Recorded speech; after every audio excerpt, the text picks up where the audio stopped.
नमस्कार मंडळी. तर लवकरच आता रक्षाबंधन येते आणि रक्षाबंधनला आपण आपल्या हाताने अशी एखादी गोष्ट बनवली तर आपल्याला सुद्धा त्याचा आनंद होतो. आता काहीतरी गोड रेसिपी आपण बनवतोच, तर त्यात ही इन्स्टंट पेढा तुम्ही मिल्क पावडरपासून बनवू शकता.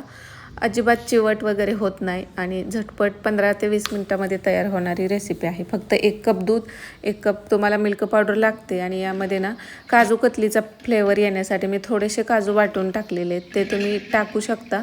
तुम्हाला जर काजू कतलीचा फ्लेवर हवा असेल किंवा नाही टाकायचं तरीसुद्धा हा इन्स्टंट पेढा आहे तो तयार होतो. तर यासाठी ना 1 कप दूध घ्यायचं आहे. आता कोणतंही दूध तुम्ही घेऊ शकता, गरम केलेलं असू द्यात, साय काढलेलं असू द्यात किंवा फुल फॅट दूध असलं तरी चालतं.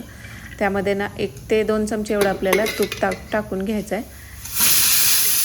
आता हे ना मिल्क पावडर जे डेअरी व्हाईटनर आहे नेसलेचं ती मी घेतलं आहे. कोणतीही मिल्क पावडर तुम्ही इथं वापरू शकता.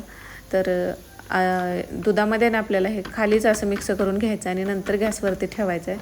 कारण मिल्क पावडर दुधामध्ये गरम दुधात टाकल्यानं त्यामध्ये भरपूर गाठी होतात. नंतर त्या गाठी आहेत त्या मोडायला बराच वेळ जातो. त्यामुळे ना अगोदरच असं हे खाली मिक्स करून घ्यायचं.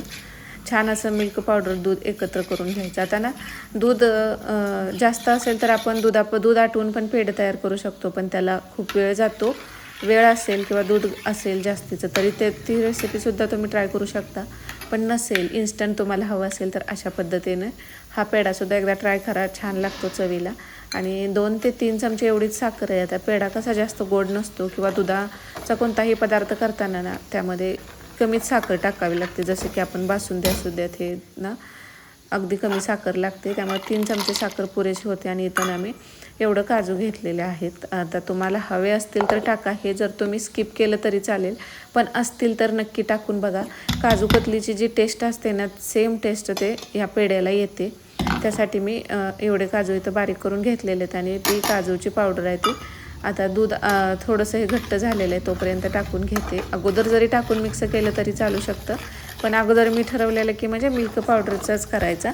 पण नंतर लक्षात आलं आपण काजू टाकून बघूया. कारण असेच मी ना काजू मोदक केले होते मिल्क पावडर दूध आणि त्याची टेस्ट ना अगदी छान लागते, सेम काजू कतलीसारखी. त्यामुळे नंतर मी ॲड केलेलं आहे. तुम्ही अगोदर काजू बारीक करून टाकलं ना तरीसुद्धा चालू शकतं. आणि थोडं 10 मिनटंच बारीक गॅसवरती ते मिक्स करून घ्यायचं. थोडंसं घट्ट झालं ना गॅस बंद करून हे थंड होऊ द्यायचं. आता त्याच कढईमध्ये ठेवून दिलं. माझा स्वयंपाक वगैरे करून घेतला.